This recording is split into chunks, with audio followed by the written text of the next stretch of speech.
जय हिंद मित्रों, मैं जितेंद्र कुमार पांडे आपका स्वागत करता हूं आपके अपने ही YouTube platform target with Jitendra पर। मित्रों, यूपी ट्रिपल एससी पेट की परीक्षा बहुत ही करीब में आ चुकी है और इस परीक्षा के क्रम में परीक्षा को देखते हुए आप लोगों को अलग अलग विषयों का मैराथन क्लास प्रोवाइड कराया जा रहा है, जिसमें आपको हिस्ट्री का मैराथन दिया जा चुका है। हिस्ट्री के साथ साथ आपको ज्योग्राफी का भी मैराथन दिया जा चुका है। करंट अफेयर्स का मैराथन दिया जा चुका है और करंट अफेयर के बाद में साइंस का भी मैराथन हो चुका है मित्रों। इसके साथ साथ आप लोगों को हिंदी ग्रामर का भी मैराथन हो चुका है और कई विषयों का यानी कि सामान्य जागरूकता के भी मैराथन हो चुके हैं। उसी क्रम में आज हिंदी गद्यांश का मैराथन लेकर के मैं आया हूं। 10 नंबर पक्के वाली सीरीज़ है, एकदम से इससे बाहर आपको कुछ नहीं मिलेगा। बहुत ही शानदार है मित्रों, अंत तक ज़रूर देखें। और अगर अब तक आप लोगों ने चैनल को सब्सक्राइब नहीं किया है तो चैनल को सब्सक्राइब करें, बेल आइकन दबाएं और क्लास को लाइक करके अपने मित्रों के पास शेयर कर दें। जो भी क्लासेस इससे पहले चली हैं वो आपको यूपी ट्रिपल एससी पेट 2025 नामक प्लेलिस्ट में मिल जाएगा। आप चैनल से जाकर के विजिट कर सकते हैं। और चलिए हम शुरुआत करते हैं और देखते हैं कि हमारा पहला गद्यांश क्या है। पहला गद्यांश कह रहा है मित्रों कि मनुष्य का जीवन केवल भोग के लिए नहीं है। भोग मतलब सुख, वैभव, संपदा, अर्थात केवल सुखों का भोग करने के लिए मनुष्य का जीवन नहीं है। उसे कर्म के मार्ग पर चलकर अपना और समाज का उत्थान करना चाहिए। उत्थान का मतलब मित्रों उन्नति होता है। परिश्रम ही सफलता की कुंजी है, मतलब परिश्रम ही एकमात्र ऐसा चाबी है जो हमें सफलता के मार्ग तक ले जाती है। आलस्य मनुष्य का सबसे बड़ा शत्रु है जो उसे पतन की ओर ले जाता है। तो ये तो था मित्रों हमारा पैसेज। अब इस पैसेज के बाद में इससे संबंधित प्रश्नों को देखते हैं। और प्रश्नों में पहला प्रश्न कह रहा है मित्रों कि गद्यांश का मुख्य संदेश क्या है। भोग ही जीवन है, या फिर परिश्रम सफलता की कुंजी है, या फिर आलस्य सुखद है, या जीवन व्यर्थ है। तो मित्रों गद्यांश का जो मुख्य संदेश है वो क्या है कि परिश्रम सफलता की कुंजी है। बी वाला विकल्प आपका बिल्कुल सही उत्तर हो जाएगा। आप एक बार गद्यांश को देख सकते हैं और देखिए इसमें कहा गया है कि परिश्रम ही सफलता की कुंजी है। इसके बाद में प्रश्न संख्या 2 पर चलते हैं मित्रों। प्रश्न संख्या 2 कह रहा है कि आलस्य को क्या कहा गया है। मित्र कहा गया है, या शत्रु कहा गया है, या साधन कहा गया है, या फिर उपहार कहा गया है। तो मित्रों आलस्य को मनुष्य का सबसे बड़ा शत्रु कहा गया है। बी वाला विकल्प आपका सही उत्तर हो जाएगा। चलिए पैसेज में देख लेते हैं कि कहाँ है। तो पैसेज में मित्रों कहा गया है कि आलस्य मनुष्य का सबसे बड़ा शत्रु है। आप यहाँ नीचे वाली लाइन से देख सकते हैं। और नीचे वाली लाइन में क्या कह रहा है मित्रों कि आलस्य मनुष्य का सबसे बड़ा शत्रु है। चलिए अब चलते हैं प्रश्न संख्या 3 की ओर। प्रश्न संख्या 3 कह रहा है मित्रों कि मनुष्य को किस मार्ग पर चलना चाहिए। मनुष्य को किस मार्ग पर चलना चाहिए, भोग का, या फिर कर्म का, या आलस्य का, या विलास का। तो मित्रों आप लोगों ने 2 प्रश्नों में एक बार हमने पूरा पैसेज पढ़ा, उसके बाद दोनों प्रश्न पढ़े। तो आशा है अब तक आपको गद्यांश का भाव याद आ गया होगा। तो इसमें कहा गया है कि मनुष्य को कर्म के मार्ग पर चलना चाहिए, यानी बी वाला विकल्प आपका बिल्कुल सही उत्तर हो जाएगा। प्रश्न संख्या 3 प्रश्न संख्या 3 हो चुका मित्रों। और प्रश्न संख्या 4 पर चलते हैं। प्रश्न संख्या 4 क्या कह रहा है।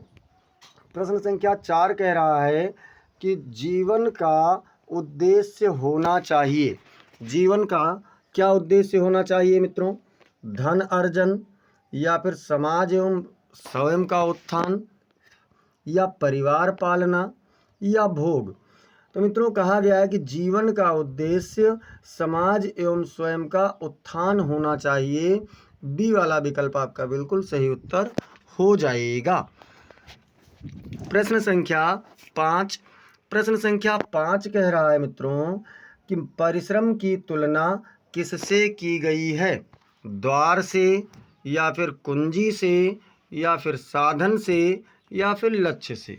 तो मित्रों, आप लोगों ने देखा था कि पैसेज में दूसरी लाइन में लिखा था कि परिश्रम ही सफलता की कुंजी है। मतलब परिश्रम की तुलना किससे किया गया? कुंजी से किया गया है, चाबी से किया गया है। बी वाला विकल्प आपका बिल्कुल सही उत्तर हो जाएगा। प्रश्न संख्या, अब देखते हैं अगला गद्यांश। दूसरा गद्यांश कह रहा है मित्रों कि गांधी जी का विश्वास था कि सत्य और अहिंसा ही सबसे बड़े अस्त्र हैं। ये मित्रों अस्त्र होना चाहिए।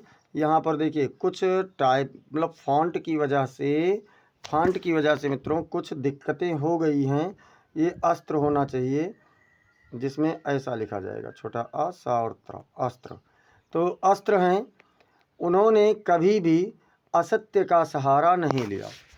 तो सत्य और अहिंसा ही सबसे बड़े अस्त्र हैं, और उन्होंने कभी भी असत्य का सहारा नहीं लिया।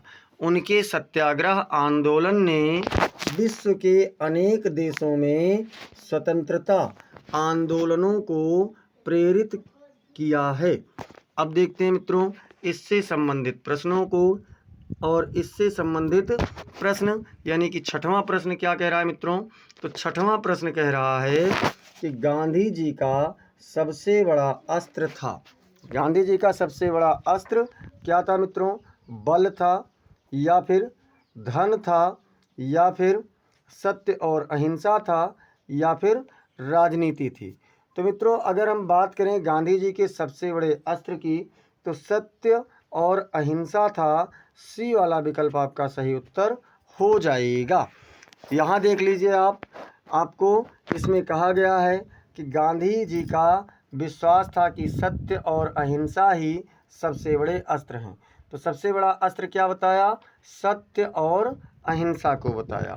यानी कि आपका यहाँ पर कौन सा उत्तर सही होगा? तो सी वाला विकल्प आपका सही उत्तर हो जाएगा। प्रश्न संख्या 7 कह रहा है मित्रों कि गांधी जी ने किसका सहारा नहीं लिया? गांधी जी ने किसका सहारा नहीं लिया था मित्रों? असत्य का मतलब सत्य का, या असत्य का, या अहिंसा का, या फिर धर्म का। तो मित्रों इसके पहले वाले पैसेज में यानी जो पैसेज था उसमें आप देखेंगे तो गांधी जी ने असत्य का सहारा कभी नहीं लिया। चलिए एक बार आपको मैं पुनः वो अनुच्छेद दिखा देता हूँ। कह रहे हैं कि उन्होंने कभी असत्य का सहारा नहीं लिया, यानी कि असत्य यहाँ पर क्या हो जाएगा मित्रों? तो सही उत्तर हो जाएगा।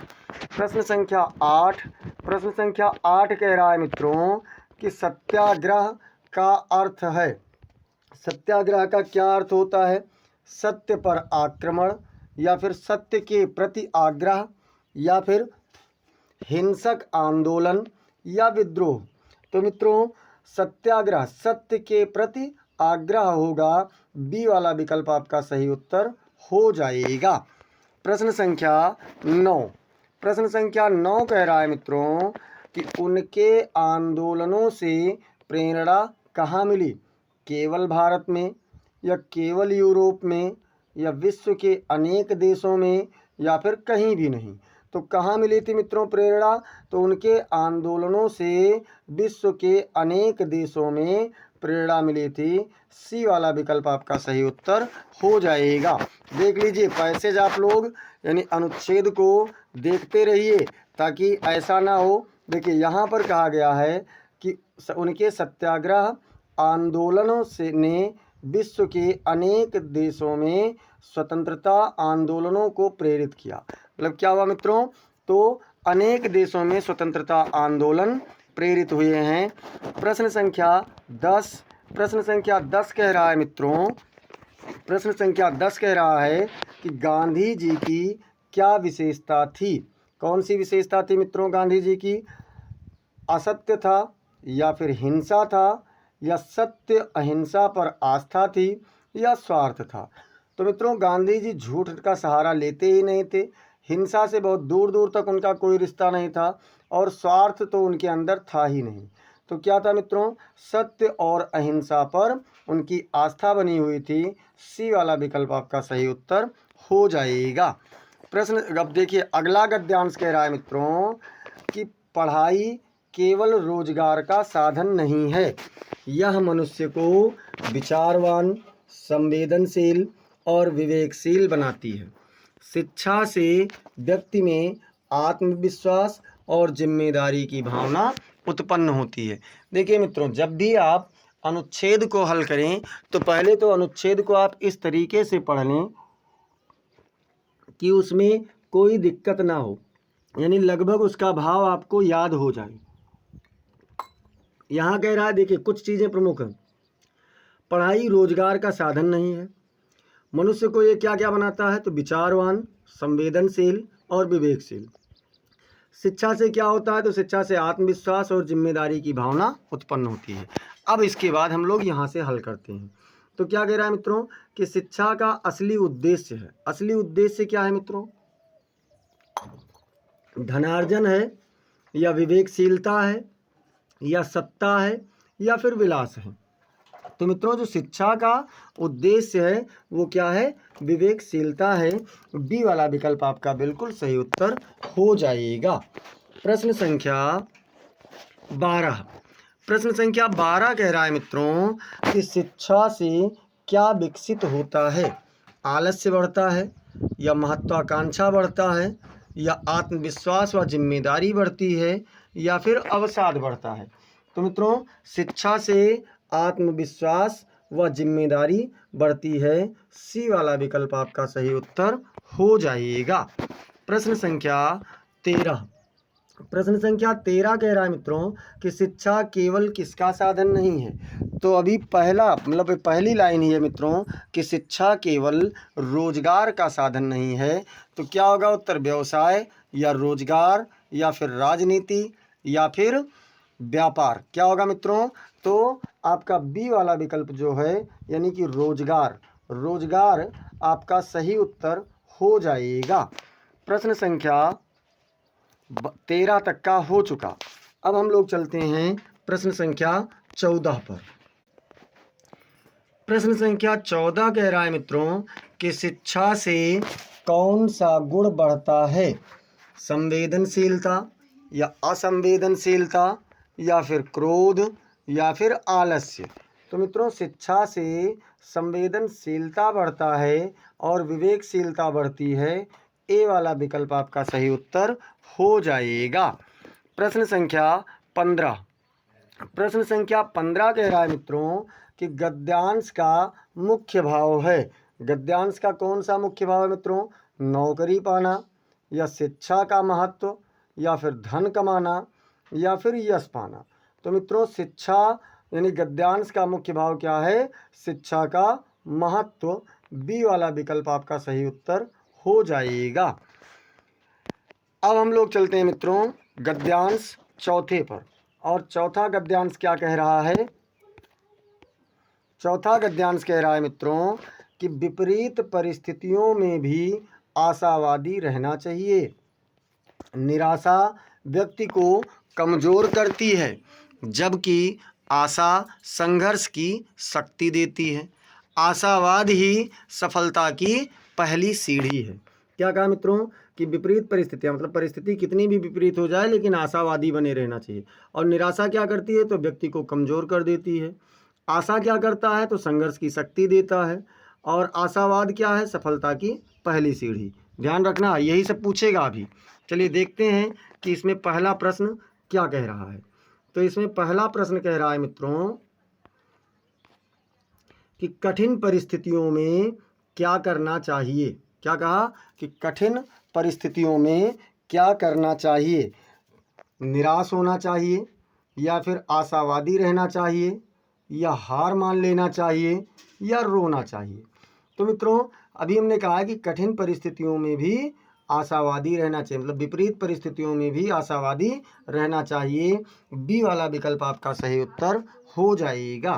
प्रश्न संख्या 17, प्रश्न संख्या 17 कह रहा है कि निराशा का प्रभाव क्या है, शक्ति देना या कमजोर बनाना या फिर बल बढ़ाना या सफलता देना।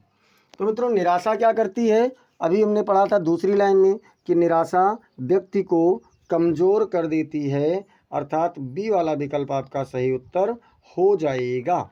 प्रश्न संख्या 18। प्रश्न संख्या 18 कह रहा है मित्रों कि आशा से क्या मिलता है, मतलब आशा से हमें क्या मिलता है मित्रों। आशा क्या देती है, निराशा देती है या शक्ति देती है या दुख देता है या फिर आलस्य देता है।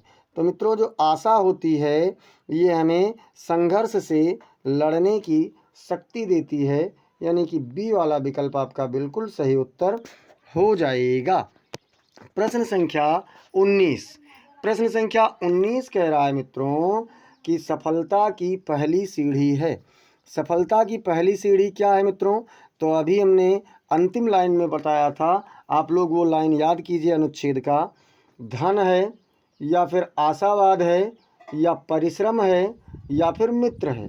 तो मित्रों सफलता की पहली सीढ़ी क्या होती है, आशावाद होता है। बी वाला विकल्प आपका सही उत्तर हो जाएगा। प्रश्न संख्या 20।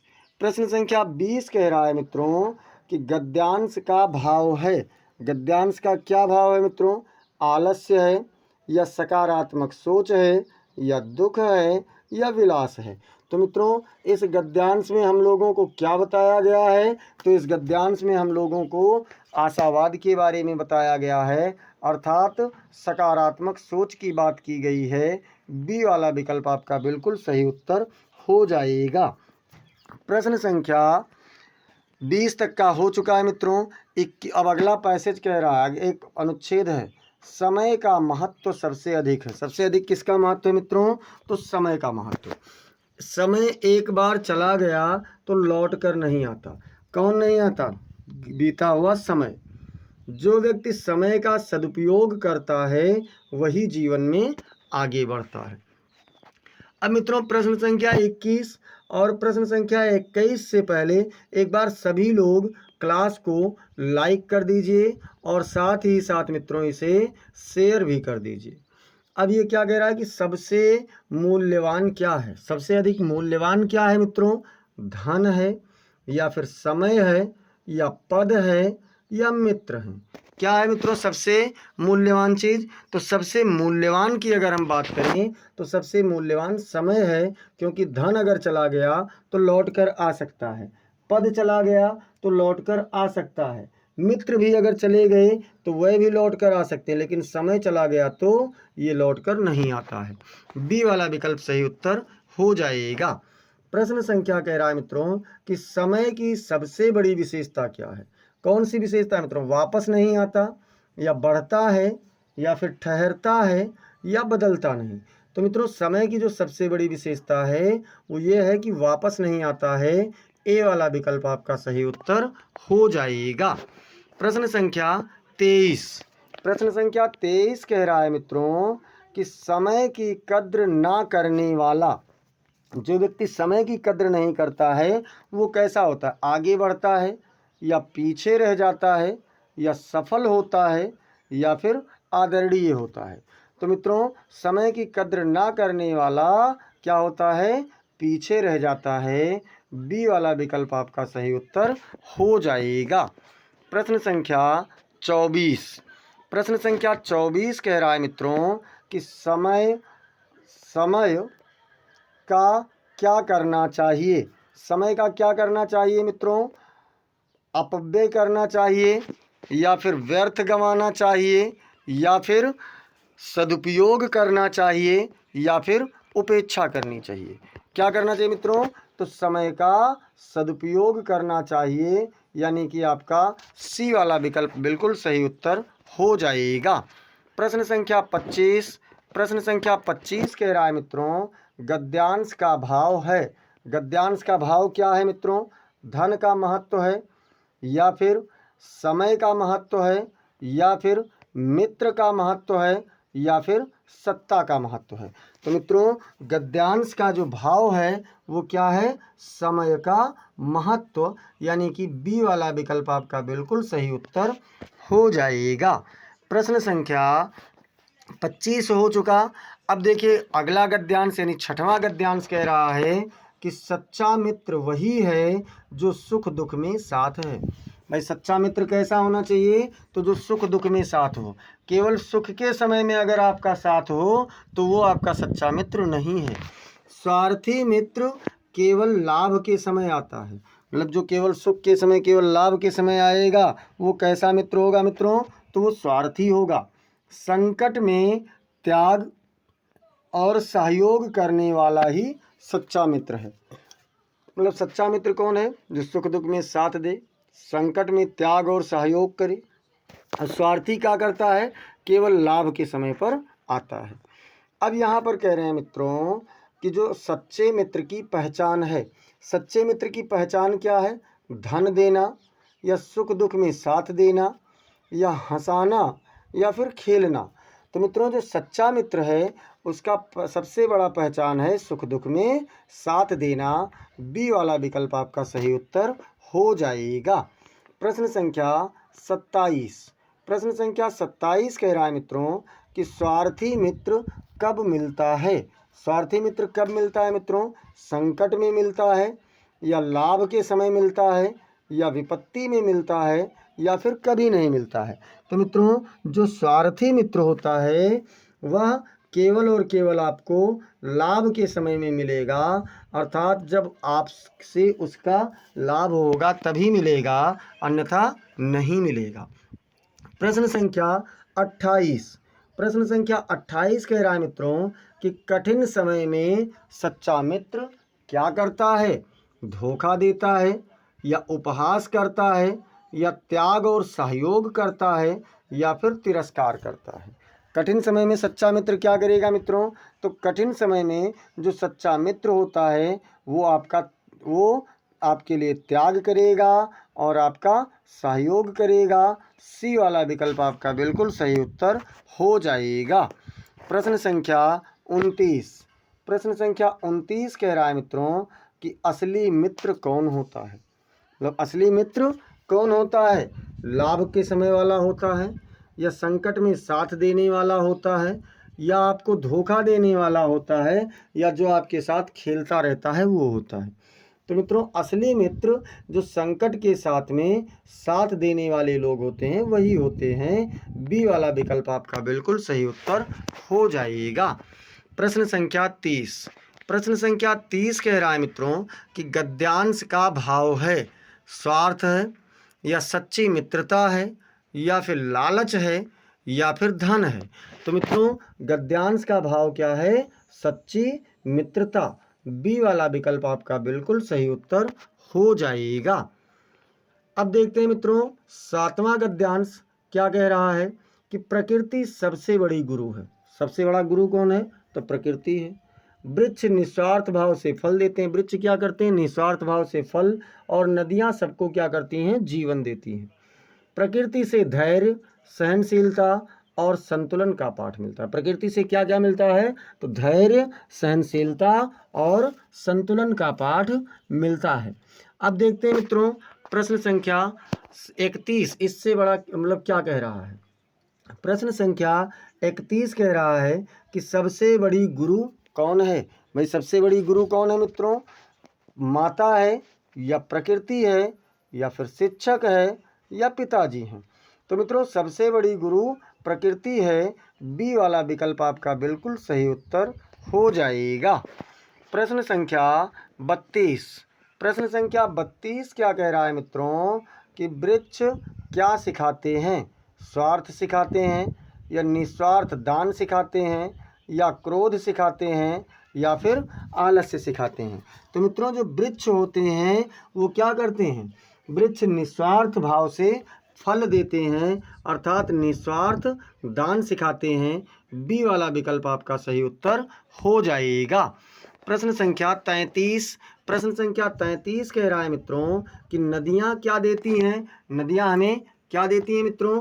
दुख देती हैं या फिर जीवन देती हैं या फिर रोग देती हैं या फिर आलस्य देती हैं। तो मित्रों जो नदियाँ होती हैं नदियाँ हमें क्या करती हैं? तो नदियाँ हमें जीवन देती हैं। बी वाला विकल्प आपका सही उत्तर हो जाएगा। प्रश्न संख्या 34। प्रश्न संख्या 34 कह रहा है मित्रों कि प्रकृति हमें क्या सिखाती है? धन कमाना, या धैर्य व संतुलन, या फिर हिंसा, या फिर छल। मित्रों प्रकृति हमें क्या सिखाती है?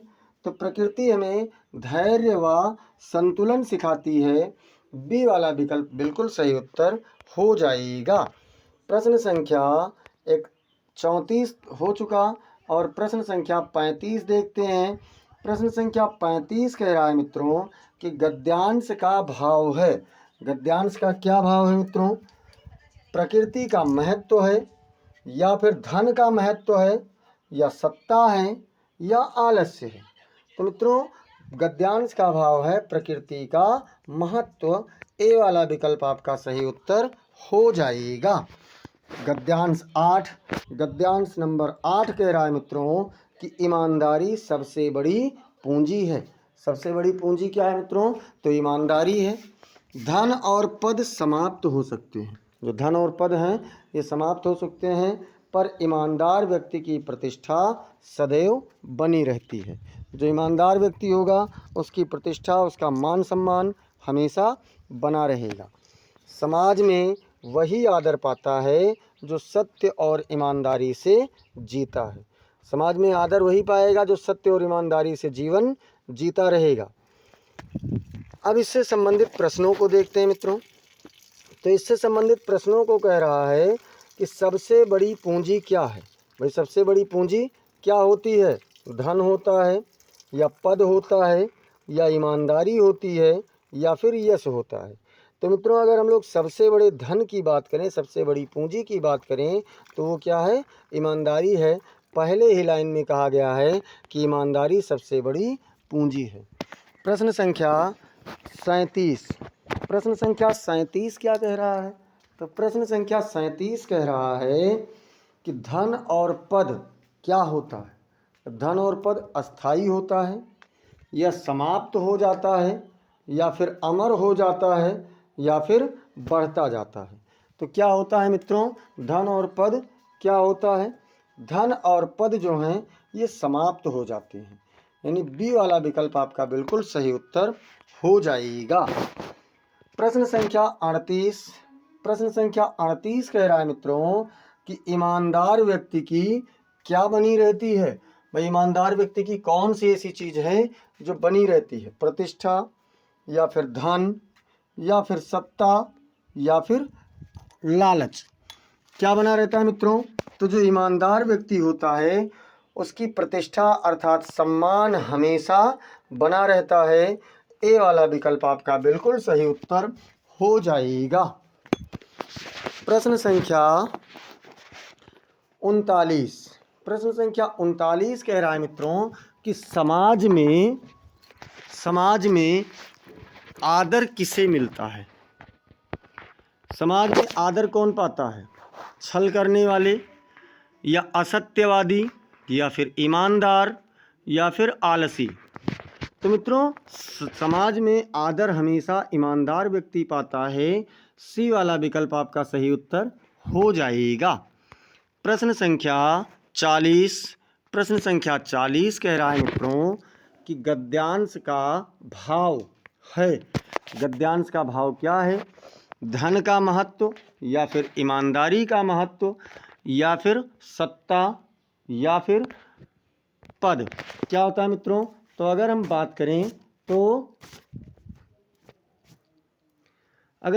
करें तो गद्यांश का भाव है ईमानदारी का महत्व, यानी कि बी वाला विकल्प आपका बिल्कुल सही उत्तर हो जाएगा।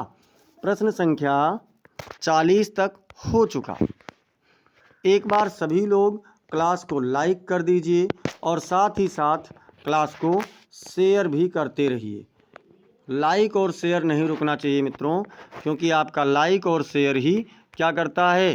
तो हमें एनर्जी देता रहता है।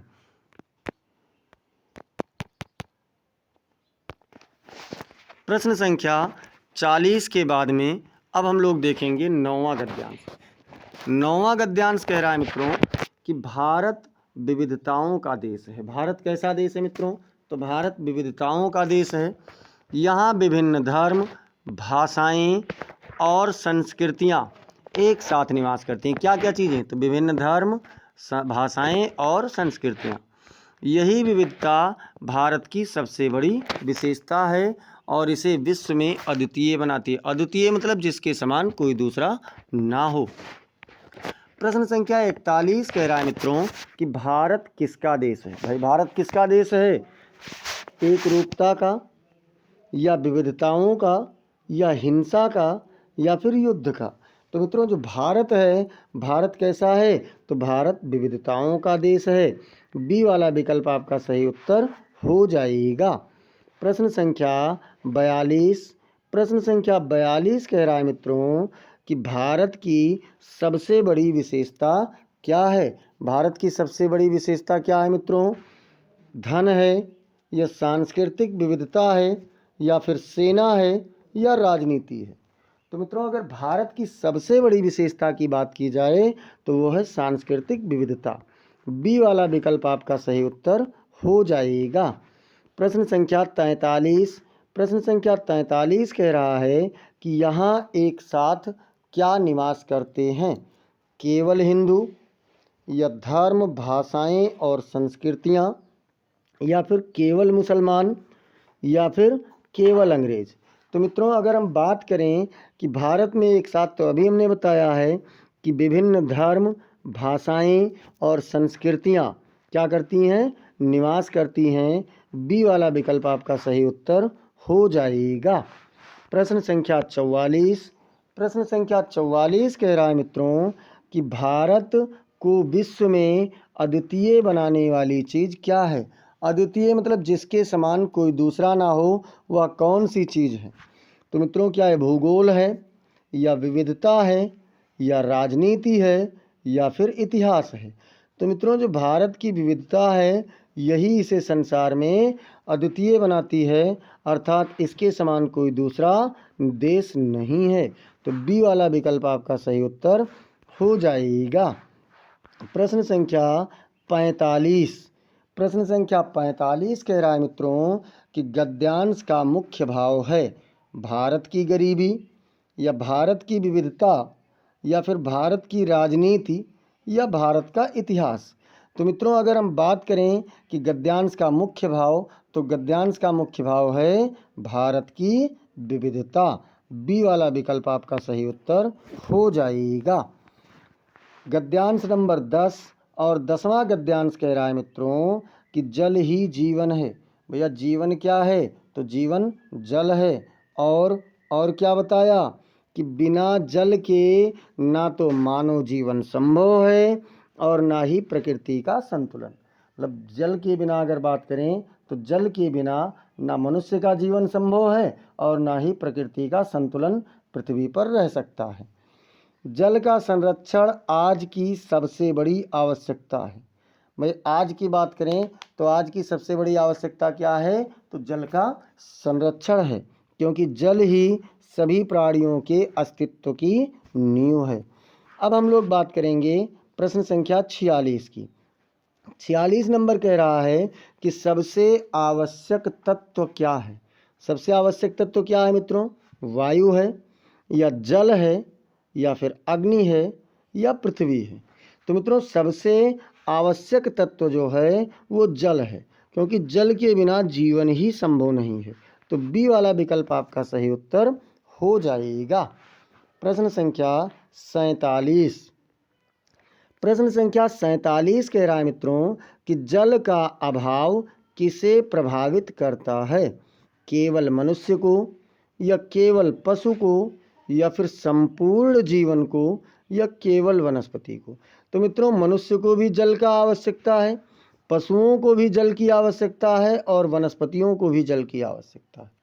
तो कह सकते हैं कि संपूर्ण जीवन को जल का अभाव प्रभावित करेगा, यानी सी वाला विकल्प आपका बिल्कुल सही उत्तर हो जाएगा।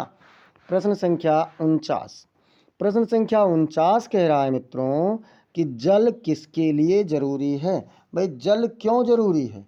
राजनीति के लिए, या संतुलन के लिए, या फिर युद्ध के लिए, या फिर शिक्षा के लिए? तो मित्रों अगर जल की बात करें तो जल प्रकृति के संतुलन के लिए अत्यंत जरूरी तत्व है। बी वाला विकल्प आपका सही उत्तर हो जाएगा। प्रश्न संख्या 49। प्रश्न संख्या 49 कह रहा है मित्रों कि आज की सबसे बड़ी आवश्यकता है, युद्ध है या संरक्षण है या फिर राजनीति है या फिर शिक्षा है। मित्रों आज की सबसे बड़ी आवश्यकता की अगर हम बात करें तो आज की सबसे बड़ी आवश्यकता संरक्षण, मतलब जल का संरक्षण करना अत्यंत आवश्यक है। तो बी वाला विकल्प आपका सही उत्तर हो जाएगा। प्रश्न संख्या 50। प्रश्न संख्या 50 कह रहा है मित्रों कि गद्यांश का भाव है। भाई गद्यांश का क्या भाव है, क्यों इस गद्यांश को लिखा गया है? तो गद्यांश का भाव जल का महत्व है या भूमि का महत्व है या राजनीति का महत्व है या फिर सत्ता का महत्व है। तो मित्रों गद्यांश का जो भाव है वो क्या है? जल का महत्व, यानी कि ए वाला विकल्प आपका बिल्कुल सही उत्तर हो जाएगा।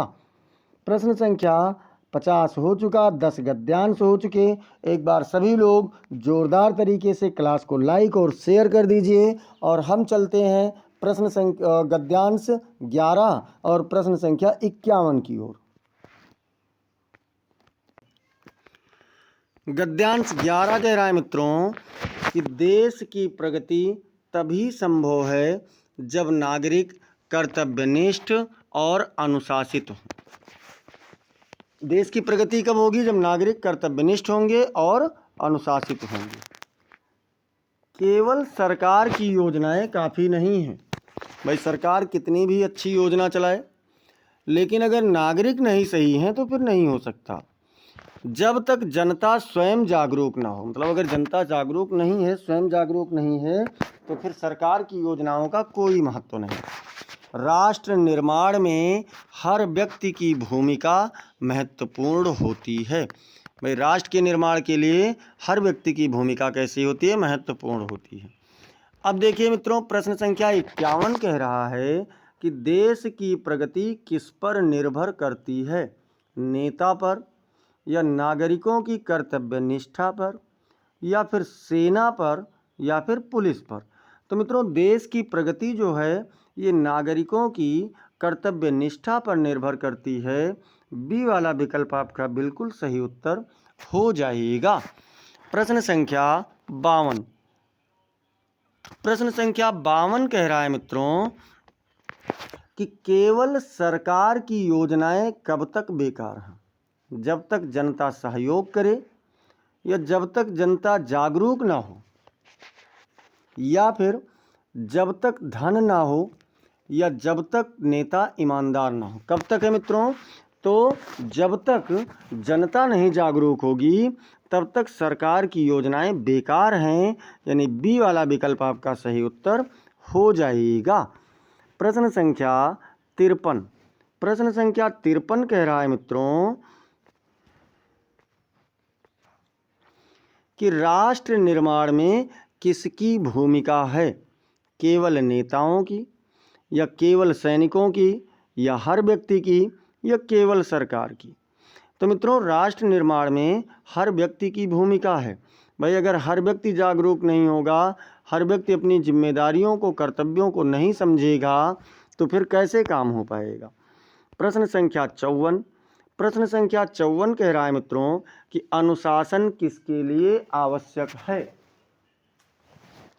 राजनीति के लिए या देश की प्रगति के लिए या फिर युद्ध के लिए या फिर शिक्षा के लिए? तो मित्रों जो अनुशासन है ये देश की प्रगति के लिए आवश्यक है। बिना अनुशासन के देश की प्रगति नहीं हो सकता है। बी वाला विकल्प आपका बिल्कुल सही उत्तर हो जाएगा। प्रश्न संख्या 55। प्रश्न संख्या 55 कह रहा है कि गद्यांश का भाव है। गद्यांश का भाव क्या है? कर्तव्य और अनुशासन या राजनीति या फिर धन या फिर सत्ता? तो मित्रों गद्यांश का भाव है कर्तव्य और अनुशासन, यानी कि ए वाला विकल्प आपका बिल्कुल सही उत्तर हो जाएगा। प्रश्न अब देखिए गद्यांश 12 क्या कह रहा है?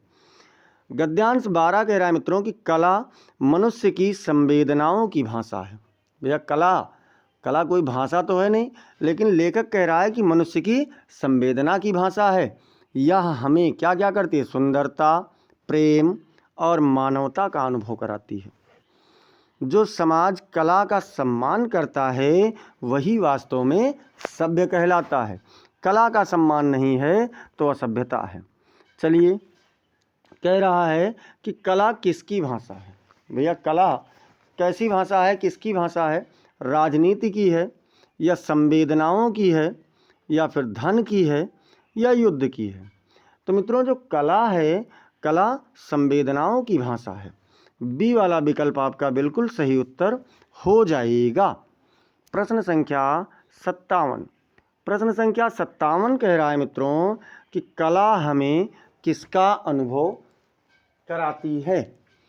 हिंसा का, या सुंदरता, प्रेम और मानवता का, या फिर घृणा का, या फिर युद्ध का?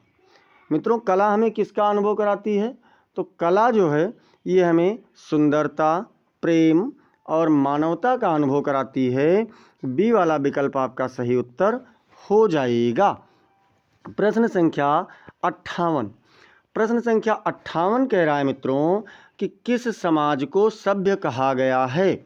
कला का सम्मान करने वाला, या युद्ध करने वाला, या फिर राजनीति करने वाला, या फिर धनवान को? तो मित्रों, जो कला का सम्मान करने वाला समाज होता है वही सभ्य कहलाता है। ए वाला विकल्प आपका बिल्कुल सही उत्तर हो जाएगा। प्रश्न संख्या 59। प्रश्न संख्या 59 कह रहा है मित्रों कि कला का संबंध है किससे है? धन से, या संवेदनाओं से, या राजनीति से, या फिर सत्ता से? तो मित्रों, कला का जो संबंध है ये संवेदनाओं से है। बी वाला विकल्प आपका बिल्कुल सही उत्तर हो जाएगा। प्रश्न संख्या 60। प्रश्न संख्या 60 कह रहा है मित्रों कि गद्यांश का भाव है। भाई, गद्यांश का क्या भाव है? कला का महत्व, या फिर धन का महत्व, या राजनीति का महत्व, या युद्ध का महत्व?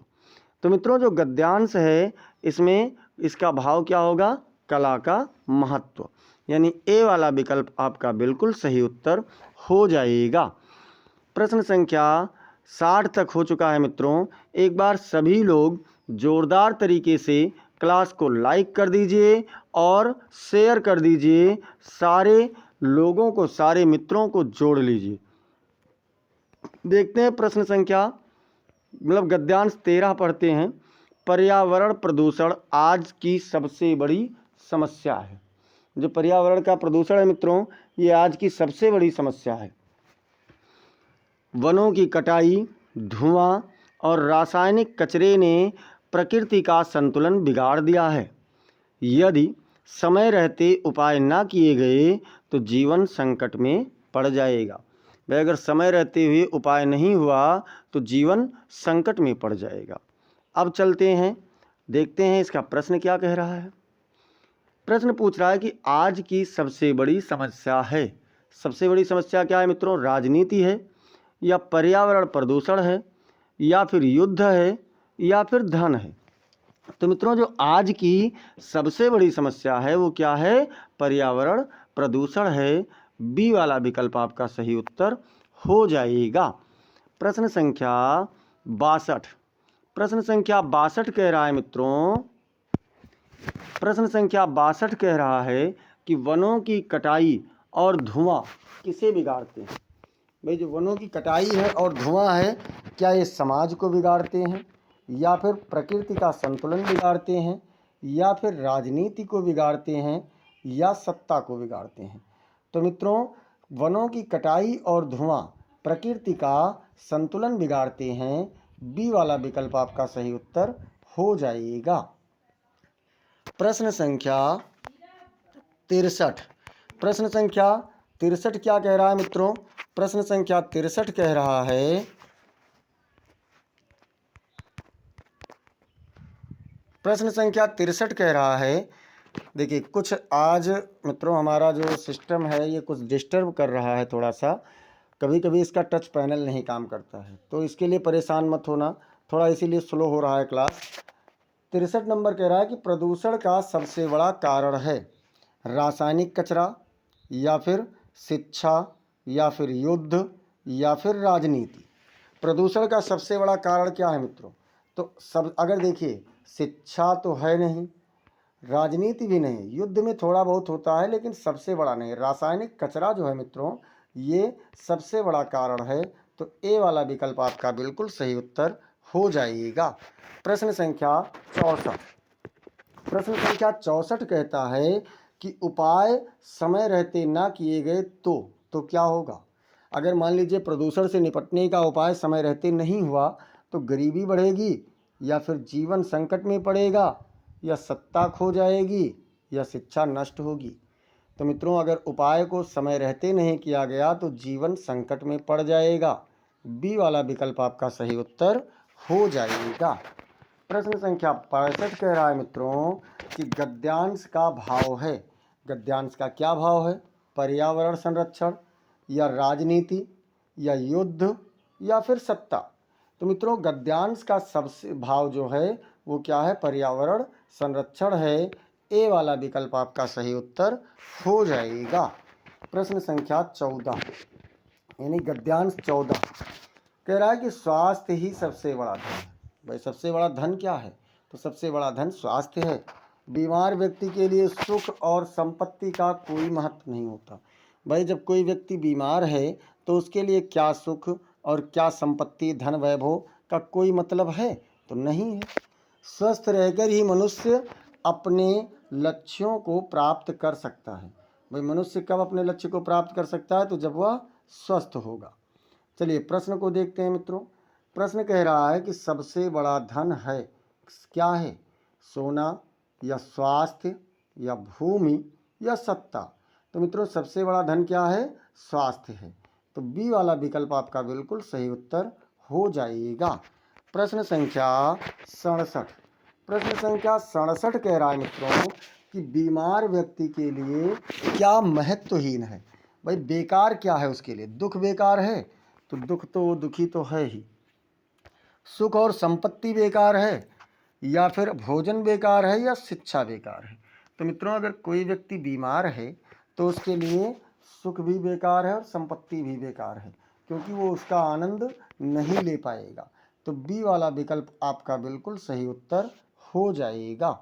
प्रश्न संख्या 68। प्रश्न संख्या 68 कह रहा है मित्रों कि लक्ष्य प्राप्त करने के लिए आवश्यक है। लक्ष्य की प्राप्ति के लिए क्या आवश्यक है?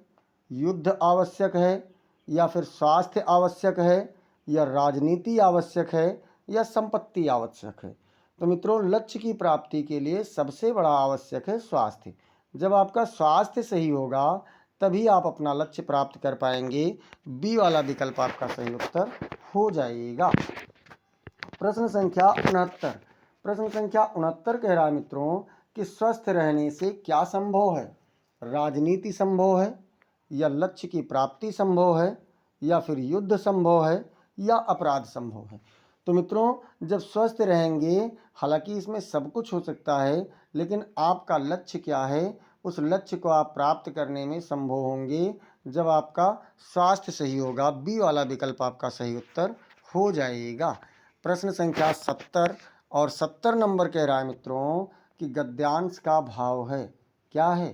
स्वास्थ्य का महत्व, या सत्ता का महत्व, या फिर राजनीति का महत्व, या धन का महत्व। तो मित्रों गद्यांश का जो भाव है वो क्या है? स्वास्थ्य का महत्व। ए वाला विकल्प आपका बिल्कुल सही उत्तर हो जाएगा। प्रश्न संख्या 70 तक हो चुका मित्रों। 15वां गद्यांश देखते हैं। कह रहा है पुस्तकें ज्ञान का अमूल्य खजाना है। अमूल्य मतलब जिसका कोई भी मूल्य ना हो, बहुत कीमती। वह हमें अज्ञानता के अंधकार से निकालकर ज्ञान का प्रकाश देती है। क्या करती हैं मित्रों? तो अज्ञानता से निकालती हैं और ज्ञान को प्रदान करती हैं। जो समाज पुस्तकों से प्रेम करता है वह कभी पिछड़ नहीं सकता। मतलब पुस्तक को पढ़ने वाला, पुस्तकों से प्रेम करने वाला समाज कभी भी पीछे नहीं रह सकता। पुस्तकें किसका खजाना है? धन का, या ज्ञान का, या फिर सत्ता का, या फिर भूमिका। तो मित्रों पुस्तकें ज्ञान का खजाना है, बी वाला विकल्प आपका बिल्कुल सही उत्तर हो जाएगा। प्रश्न संख्या 72। प्रश्न संख्या 72 कह रहा है मित्रों कि पुस्तकें हमें कहाँ से निकालती हैं। भाई निकालेंगी कहाँ से? गरीबी से, या अज्ञानता के अंधकार से, या सत्ता से, या फिर राजनीति से। तो मित्रों जो पुस्तकें हैं वो हमें अज्ञानता के अंधकार से निकालेंगी और ज्ञान के प्रकाश में ले जाएंगी। बी वाला विकल्प आपका सही उत्तर हो जाएगा। प्रश्न संख्या 73। प्रश्न संख्या 73 कह रहा है मित्रों कि पुस्तकें हमें क्या देती हैं? धन, या फिर ज्ञान का प्रकाश, या सत्ता, या भोजन। तो मित्रों जो पुस्तकें होती हैं वो हमें ज्ञान का प्रकाश देती हैं। बी वाला विकल्प आपका बिल्कुल सही उत्तर हो जाएगा। प्रश्न संख्या 74। प्रश्न संख्या 74 कह रहा है मित्रों कि कौन सा समाज कभी पिछड़ता नहीं। कौन समाज कभी नहीं पिछड़ेगा? युद्ध प्रिय, या पुस्तक प्रेमी, या फिर राजनीति प्रेमी, या फिर आलसी व्यक्ति। तो मित्रों जो समाज पुस्तकों का प्रेमी होगा वो कभी भी पीछे नहीं रह सकता है। बी वाला विकल्प आपका बिल्कुल सही उत्तर हो जाएगा। प्रश्न संख्या 75।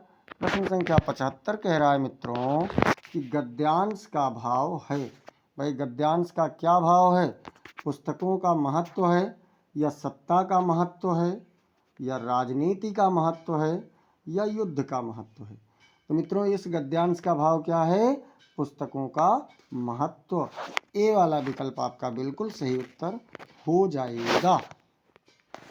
प्रश्न संख्या 75 तक हो चुका है मित्रों और 16 नंबर गद्यांश आ गया। क्या कह रहा है कि संगीत आत्मा को शांति और हृदय को आनंद प्रदान करता है। संगीत क्या करता है मित्रों? क्या क्या करेगा? तो आत्मा को शांति देगा और हृदय को आनंद देगा।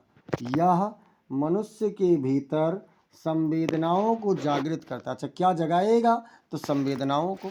जिस समाज में संगीत का सम्मान होता है वह अधिक मानवीय बनता है। कौन सा समाज अधिक मानवीय होगा? जहाँ पर संगीत का सम्मान होगा। चलिए प्रश्न संख्या 76 देखते हैं मित्रों। प्रश्न संख्या 76 कह रहा है कि संगीत आत्मा को क्या देता है? क्या देता है? पहली लाइन याद कीजिए। दुख देता है, या फिर शांति देता है, या फिर आलस्य देता है, या क्रोध देता है। तो मित्रों जो संगीत होता है ये आत्मा को शांति देता है। बी वाला विकल्प आपका बिल्कुल सही उत्तर हो जाएगा। प्रश्न संख्या 77। प्रश्न संख्या 77 कह रहा है मित्रों कि संगीत हृदय को क्या देता है। भाई आत्मा को तो शांति देता है लेकिन हृदय को दुख देता है, या फिर आनंद देता है, या फिर भय देता है, या फिर क्रोध देता है। तो मित्रों संगीत आत्मा को शांति और हृदय को आनंद देता है। आप लोगों ने पढ़ा है। बी वाला विकल्प आपका बिल्कुल सही उत्तर हो जाएगा। प्रश्न संख्या 78। प्रश्न संख्या 78 कह रहा है मित्रों कि संगीत क्या जागृत करता है? स्वार्थ, या फिर संवेदनाएं, या फिर क्रोध, या फिर हिंसा। तो मित्रों जो संगीत है वो संवेदनाओं को जागृत करता है। बी वाला विकल्प आपका बिल्कुल सही उत्तर हो जाएगा। प्रश्न संख्या 79। प्रश्न संख्या 79 कह रहा है कि संगीत का सम्मान करने वाला समाज कैसा होता है? हिंसक होता है, या मानवीय होता है, या फिर क्रूर होता है, या लालची होता है। तो मित्रों जो संगीत का सम्मान करने वाला समाज है वो अधिक मानवीय होता है। आप लोगों ने अभी पैसेज में अंतिम लाइन में पढ़ा है। बी वाला विकल्प आपका सही उत्तर हो जाएगा। प्रश्न संख्या 80। 80 कह रहा है मित्रों कि गद्यांश का भाव है। गद्यांश का क्या भाव है? संगीत का महत्व, या सत्ता का महत्व, या राजनीति का महत्व, या फिर युद्ध का महत्व। तो मित्रों इसका गद्यांश का क्या भाव है? संगीत का महत्व है। ए वाला विकल्प आपका सही उत्तर हो जाएगा। एक बार ज़ोरदार तरीके से सभी लोग क्लास को लाइक कर दीजिए और शेयर कर दीजिए। और चलिए हम लोग चलते हैं प्रश्न गद्यांश नंबर 17 पर। 17 में क्या कह रहा है गद्यांश, इसको देखते हैं। ईर्ष्या मनुष्य के पतन का कारण है। मनुष्य के पतन का कारण क्या है मित्रों? ईर्ष्या है। ईर्ष्यालु व्यक्ति ना स्वयं सुखी रह सकता है और ना दूसरों को सुखी देख सकता है। देखिए, ये ईर्ष्यालु व्यक्ति का एक बहुत बड़ा गुण है कि वो ना तो स्वयं कभी सुखी रहेगा और ना ही किसी को सुखी देख सकेगा। संतोष ही जीवन का सच्चा सुख है। सच्चा सुख क्या है? तो संतुष्टि है, संतोष है। चलिए प्रश्न संख्या 81 देखते हैं मित्रों। 81 नंबर कह रहा है कि मनुष्य के पतन का कारण क्या है। भाई, मनुष्य के पतन का कारण क्या है? आलस्य है, या ईर्ष्या है, या परिश्रम है, या फिर सत्य है। तो मित्रों, परिश्रम क्या है? सबसे बड़ी सफलता की कुंजी है। और सत्य क्या है? सत्य सबसे बड़ा अस्त्र है। लेकिन ईर्ष्या क्या है? तो ईर्ष्या मनुष्य के पतन का कारण है। यानी बी वाला विकल्प आपका सही उत्तर हो जाएगा। प्रश्न संख्या 82। प्रश्न संख्या 82 कह रहा है मित्रों कि ईर्ष्यालु व्यक्ति कैसा होता है। जो ईर्ष्या वाला व्यक्ति होगा वो कैसा होगा? तो जो ईर्ष्यालु व्यक्ति होगा, क्या वो सुखी होगा या असुखी होगा, या आनंदित होगा या शांति प्रिय होगा? तो मित्रों, ईर्ष्यालु व्यक्ति सुखी रह ही नहीं सकता है। अगर बात करें आनंदित की, तो जब सुख नहीं तो आनंद कहाँ और शांति कहाँ? तो इसलिए वो क्या होगा मित्रों? असुखी होगा। बी वाला विकल्प आपका बिल्कुल सही उत्तर हो जाएगा। प्रश्न संख्या 83। प्रश्न संख्या 83 कह रहा है मित्रों कि ईर्ष्यालु व्यक्ति दूसरों को कैसा देखना चाहता है? सुखी देखना चाहता है, या दुखी देखना चाहता है, या प्रगतिशील देखना चाहता है, या सफल देखना चाहता है? तो मित्रों, जो ईर्ष्यालु व्यक्ति होता है वो दूसरों को हमेशा दुखी देखना चाहता है। बी वाला विकल्प आपका सही उत्तर हो जाएगा। प्रश्न संख्या 84। प्रश्न संख्या 84 कह रहा है मित्रों कि जीवन का सच्चा सुख किसमें है? सत्ता में, या फिर संतोष में, या राजनीति में, या युद्ध में? मित्रों, जीवन का सच्चा सुख की अगर बात करें तो जीवन का सच्चा सुख संतोष में है। संतोष ही जीवन का सच्चा सुख है। अंतिम लाइन पैसेज का था। बी वाला विकल्प आपका सही उत्तर हो जाएगा। प्रश्न संख्या 85। प्रश्न संख्या 85 कह रहा है मित्रों कि गद्यांश का भाव है। क्या है? संतोष का महत्व, या ईर्ष्या का महत्व, या सत्ता का महत्व, या फिर युद्ध? तो मित्रों, गद्यांश का भाव है संतोष का महत्व, यानी कि ए वाला विकल्प आपका बिल्कुल सही उत्तर हो जाएगा। गद्यांश 18 क्या कह रहा है मित्रों? गद्यांश 18 कह रहा है कि मेहनत के बिना सफलता संभव नहीं। भाई, अगर आप मेहनत नहीं करेंगे तो सफलता नहीं मिल सकती है। भाग्य केवल अवसर देता है। भाग्य क्या करता है? भाग्य अवसर देता है, लेकिन परिश्रम ही उसे सफलता में बदलता है। भाई, अगर भाग्य पर आपको क्या करेगा? तो भाग्य आपको अवसर तो देगा, लेकिन सफलता में नहीं बदलेगा। सफलता में उसको परिश्रम ही बदलेगा। आलसी व्यक्ति भाग्य को दोष देता है। जो आलसी व्यक्ति होते हैं वो क्या कहते हैं कि भाग्य में नहीं था इसलिए नहीं मिला। जबकि कर्मठ व्यक्ति लक्ष्य प्राप्त करता है। और जो कर्म करने वाले व्यक्ति हैं वो क्या करेंगे?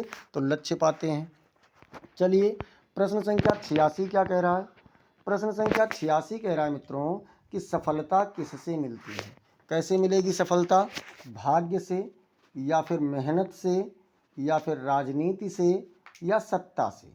तो मित्रों, अगर सफलता की बात करें तो सफलता मेहनत से मिलती है। भाग्य तो केवल अवसर दे करके निकल लेगा। राजनीति से सफलता नहीं और सत्ता से भी नहीं।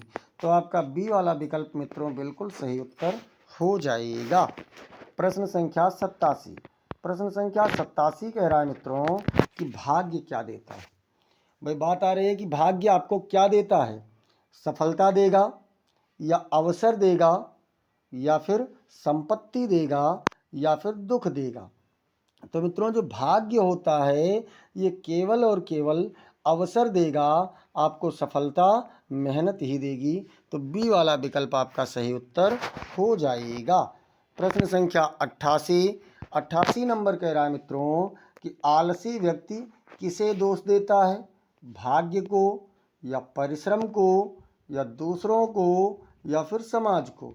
तो मित्रों जो आलसी व्यक्ति होता है वो सदैव और सदैव भाग्य को ही दोष देता है और कहता है कि मेरे भाग्य में नहीं था इसलिए मुझे नहीं मिला।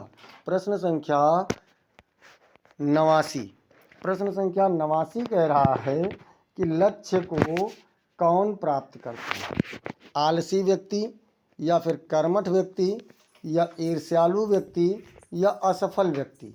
तो मित्रों लक्ष्य को कौन प्राप्त करेगा, जो कर्मठी होगा, कर्म को अपने करने वाला होगा, अर्थात बी वाला विकल्प आपका बिल्कुल सही उत्तर हो जाएगा। प्रश्न संख्या 90 नंबर कह रहा है मित्रों कि गद्यांश का भाव है। गद्यांश का क्या भाव है मित्रों, सफलता परिश्रम का महत्व या फिर भाग्य का महत्व या फिर आलस्य का महत्व या राजनीति का महत्व। तो मित्रों जो गद्यांश है इसका भाव है परिश्रम का महत्व, यानी कि ए वाला विकल्प आपका बिल्कुल सही उत्तर हो जाएगा। प्रश्न संख्या 90 तक हो चुका मित्रों, 10 प्रश्न और बचे हैं।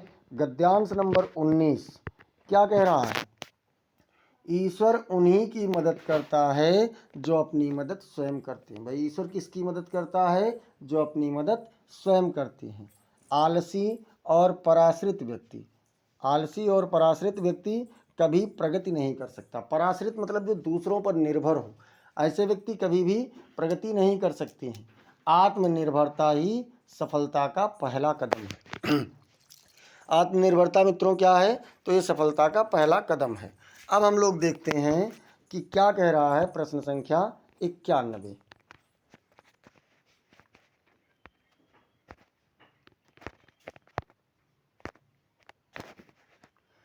प्रश्न संख्या 91 कह रहा है मित्रों, ईश्वर मदद किसकी करता है, आलसी व्यक्तियों का या स्वयं मदद करने वालों का या पराश्रित का या फिर ईर्ष्यालु का। तो मित्रों जो ईश्वर होता है ये स्वयं मदद करने वालों की मदद करता है। बी वाला विकल्प आपका बिल्कुल सही उत्तर हो जाएगा। प्रश्न संख्या 92। प्रश्न संख्या 92 कह रहा है मित्रों कि आलसी व्यक्ति कैसा होता है। भाई जो व्यक्ति आलसी होगा वो कैसा होगा, प्रगतिशील होगा या अप्रगतिशील होगा या फिर सफल होगा या विवेकशील होगा। तो मित्रों जो आलसी व्यक्ति होगा वो हमेशा और हमेशा कैसा होता है, अप्रगतिशील होता है। बी वाला विकल्प आपका सही उत्तर हो जाएगा। प्रश्न संख्या 93।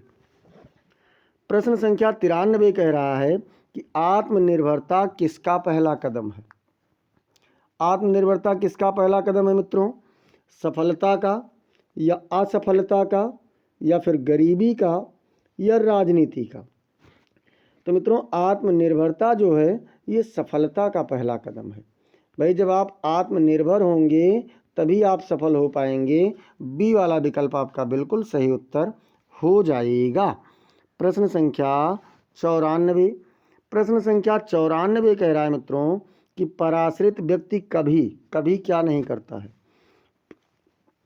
प्रगति नहीं कर सकता या सफल हो सकता है या आगे बढ़ सकता है या नेता बन सकता है। तो मित्रों जो आलसी व्यक्ति है वो कभी भी प्रगति नहीं कर सकता है, अर्थात ए वाला विकल्प आपका बिल्कुल सही उत्तर हो जाएगा। प्रश्न संख्या 95। प्रश्न संख्या 95 कह रहा है मित्रों कि गद्यांश का भाव है। भाई गद्यांश का क्या भाव है देखते हैं, आत्मनिर्भरता का महत्व या आलस्य का महत्व या फिर भाग्य का महत्व या सत्ता का महत्व। तो मित्रों गद्यांश का भाव है आत्मनिर्भरता का महत्व, यानी ए वाला विकल्प आपका सही उत्तर हो जाएगा। गद्यांश 20वां गद्यांश क्या कह रहा है मित्रों कि देशभक्ति केवल नारों में नहीं बल्कि कर्म में दिखाई देनी चाहिए। जैसे केवल नारा लगाने से हमें देशभक्ति नहीं होना चाहिए कि अन्न जहाँ का हमने खाया, वस्त्र जहाँ के हमने पहने, इस सब नारा से ही देशभक्ति नहीं दिखाई देगी, बल्कि आपके कार्यों में होनी चाहिए। सच्चा देशभक्त वही है जो निस्वार्थ भाव से राष्ट्र की सेवा करे और उसके विकास में योगदान दे, वही व्यक्ति सच्चा राष्ट्रभक्त है।